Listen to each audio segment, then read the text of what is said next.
Sup peeps, Rockskull here. Our boy Trickster recently got a rework, which I'd honestly just call a slight tune-up, and it has come to mixed reception to say the least. For me, it has some good elements, but it never really solved the problems I, and much of the community, have had with Trickster for years. Instead of just complaining about why I'm not a fan of this rework, though, I thought it would be fun to offer my own ideas on a rework instead. Before we get into this rework, I think it's important to go over what I believe the base problems of Trickster are, so you understand a bit better why I make the changes. Firstly, on the survivor side, he's often super unfun to play against in my opinion. He lacks any interesting counterplay since he just constantly pelts you with knives. So all you can really do is hug tall walls, hold W, and hope for the best. This really stinks for the Trickster player too, as if you get a bad map with your slow 4.4 meters a second speed, you will constantly be holding W, while just praying you get a knife or two in if you're lucky. Back to the survivor side, Trickster is also one of the best campers in the game, as the typical open spots for hooks allow him to just guarantee a down on the unhooker, and possibly even the one that gets unhooked. A basement Trickster with a main event can honestly put a basement trapper to shame at times. Another thing that has always bothered me as the Trickster player is his lack of any kind of map control, as hitting super long range shots doesn't really apply any kind of pressure, nor is it even really rewarding to do so. I know the recent style system helped with this a bit, as ranks go up faster if you're hitting a survivor that's further away, but let's be real, it definitely isn't enough to give him any kind of map pressure. This killer has the Death Slinger problem where he's 100% focused on the chase, which is typically a lot tougher to balance in DBD in my opinion, as it means chase focused killers have to be insanely good in chase to compensate for the lack of map pressure. Now we get into the juice that is this rework. I would actually call this a rework by the way, as while we are keeping his knife throwing, I'm going to be trying to significantly change the playstyle of how he uses the knives, with the goal of being more fun and balanced for both sides. First, the Basekit changes. He will now have the basic 32 meter killer tear radius in all style ranks, instead of having a small tear radius and a lullaby. I always found it weird that, even if it worked differently, Trickster had a lullaby. He has some range pressure, but nowhere near as deadly as Huntress to justify him having a lullaby. Also, when it comes to style ranks, ever since his rework launched, I found it weird that he got like this map-wide tear radius in S rank. There's already a map-wide sound cue that plays, and he has a bunch of unique visuals that go along with it when he uses the main event and stuff. That's more than enough to tell survivors already in my opinion. It's not like Oni gets an increased tear radius when he uses his big scary power. Trickster's base speed is also now back to 4.6 meters a second. When it comes to base movement speed in DBD, I think a good rule of thumb for killers down the line is to always have new killers at 4.6, unless they have a chase power that's really oppressive. In the case of Trickster, he simply doesn't in my opinion. He's a lot like the Unknown where he takes a few steps with his range power to actually injure someone, so going 4.4 meters a second as compensation feels a bit overboard. I will admit that he might be lethal with his rework though, which is why I'd be open to reverting it back if he feels a little too oppressive, similar to the Blight nerf we just got. Now we will go into Trickster's power itself. We'll talk about each aspect of the power, starting with the blades themselves. The first change is the crux of this rework, where now the Trickster takes 3 knives to injure a survivor instead of 6. He moves at 3.86 meters a second no matter what when holding out blades, but his blade throw rate gets nerfed significantly to 1 blade per second, instead of 3 blades a second. Additionally, his ammo gets nerfed to 21 blades instead of 36. Finally, to make camping less viable, and to make his chase counterplay more interesting, Trickster can no longer hit blades on survivors during the initial speed boost of getting injured. These changes,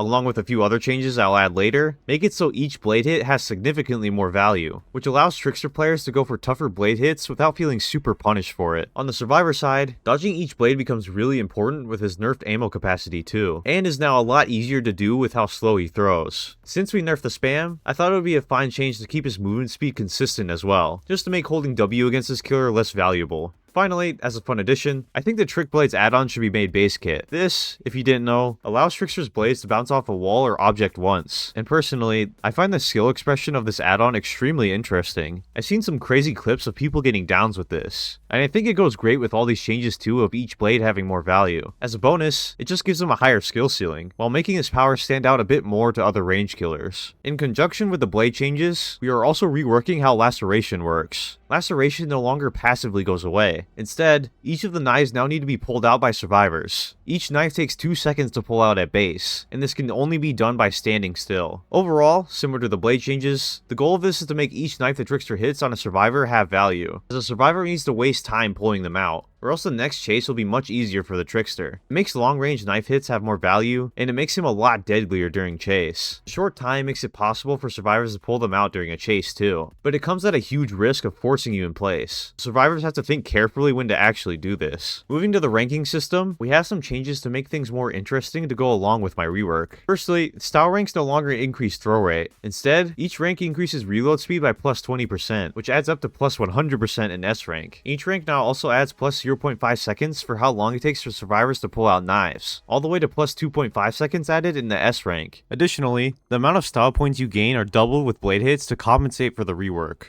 Trick blade hits give the Trickster plus 50% more than this. To make the ranks more counterable on the survivor, the Trickster now loses 2 style ranks if he is stunned by any means. The style rank changes are to move away from him depending on the throw rate, and since Trickster will likely be reloading a lot more, buffing that significantly with each rank feels right. It makes Trickster a bit more focused on main event with style ranks, which we'll get to in a bit. The ranks also used to increase the Laceration decay timer before, but since I changed how Laceration works, I thought it would be interesting if it increased how long it takes to pull the blades out. I really like this pallet stun change personally too, as it means most Tricksters will be mega pallet respecters to keep their ranks, which makes for some interesting mind games on both sides, similar to a plague trying to keep her corrupt purge. Now with these changes to the style ranks, you might be wondering about main event. Well, with it only taking 3 knives to down somebody, it would be extremely busted in its current state, so we'll be nerfing it a bit. It now basically triples the speed of throwing blades from the speed I gave them, which would make it 3 blades a second. And the main event now instantly stops when Trickster runs out of ammo. The idea of this is to make the main event more of a quick burst of damage, rather than something to use to just destroy somebody that's out in the open. This makes it so you have to think extremely carefully as the Trickster player when to use the main event, as if you use it on low ammo, it is completely wasted. It is still extremely deadly though, especially with trick blades. So if you set it up properly, and use it at the right time, this could destroy an unsuspecting survivor, or even wipe multiple if you're lucky. I think I would like this main event more on the survivor side too, as you can kinda keep track of how many blades the Trickster used, to see how deadly this main event will be when he's in S tier. The main event itself won't be super uncounterable either, as it's no longer this infinite barrage of blades that feels undodgeable. Right now, Trickster throws blades 5 times a second by the way, and it lasts 10 seconds. This means a Trickster currently in main event throws around 50 blades total, which is just insane to me. Thought it'd be fun to give Trickster a little add-on pass with this rework too. Starting with Browns, I actually think these are pretty okay, but I do actually want to change killing part chords, since having 2 add-ons that affect grade decay time feels a little redundant. Since it's Brown, you have to give Trickster a meme add-on. I thought a fun idea would be to half the speed of throwing knives, but it gives you more blood points for blade hits.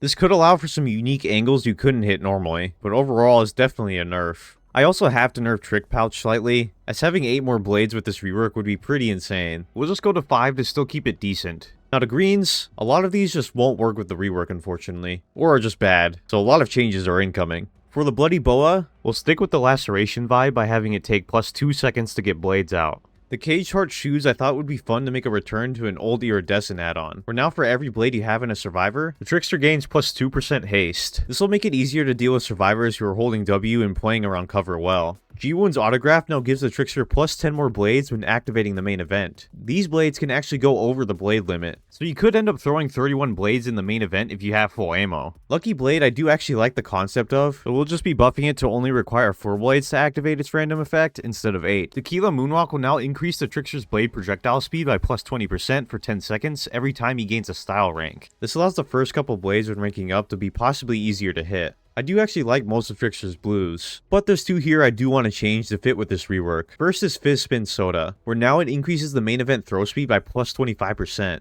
which greatly increases its lethality for its duration. We also have the on-target single, which now refunds a blade to the Trickster if he hits a survivor that's 16 meters or more away, making long-range shots even more rewarding. Speaking of, moving to purples, we'll be nerfing Edge of Revival slightly to compensate for the rework, where the bonus is plus 50% instead of plus 100%, and now it requires hits 28 meters or more away. This would make it so it requires 2 blades to down a survivor from a longer distance instead of the normal 3. The Trick Blades add-on feels a little too similar to the Lucky Blade add-on, so we'll be reworking it to now it gives back the classic double bounce the add-on had before. This allows for even more interesting plays, and makes the knives extremely deadly on indoor maps in particular. Finally, we got the 2 Iridescent add-ons, and I thought I would actually rework both of them, just because they are a little too similar, both being for main event, and neither really fits well with this rework in my opinion. The Death Throws compilation makes it so, when you reach S rank, you become completely undetectable for 30 seconds. However, if you use the main event, your tear radius will just become map wide. The idea here is to allow Trickster players to pretty much jump scare people with the main event, possibly allowing for a free down and some map wide pressure if used correctly. For the iridescent photo card, we are giving it the effect of blade hits from 24 meters or more away instantly make a survivor exposed for 30 seconds. Additionally, this add-on gives Trickster back his 40-meter lullaby, so knowledgeable survivors know when he is deadly at range. This gives Trickster some insane map pressure, as now any impressive long-range knife hit is going to have some pretty crazy value. With it requiring a long distance to activate, though, it gives survivors more than enough time to react at least. We'll finish this video off with some additional changes I wanted to add that didn't really fit in any of these categories. You know, aesthetically, I do think Trickster might be one of the best killers in the game in that regard. Like the detail on Trickster himself, the knives, the animations, all super well done in my opinion. There's one thing that has always been off-putting to me though, and that's that odd chase music.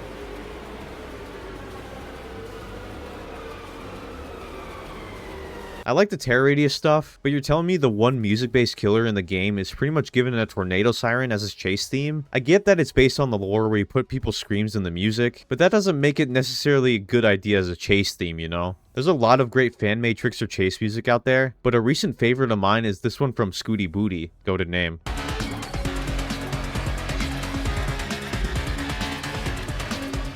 Which I feel fits the high-paced nature of Trickster throwing knives at you a lot more. It also sounds much more K-pop-esque than his current theme, and as a bonus, Scooty gave Trickster a unique S-tier chase theme that sounds extra cool. Those high-pitched elements could be seen as screams of his victims still as well. Additionally, I'd like to see his in-game name to be changed to something a little more fitting. The Trickster sounds more fitting for a killer that transforms to fool people in some way, or just like a magician killer. He doesn't do either of those things in-game. A more fitting name to me would be something like the Idol, or call him the same name as his power, the Showstopper. It's probably too late for a change like this, since Trickster is ingrained in a lot of people's minds, including mine, but it's something else to consider with this rework.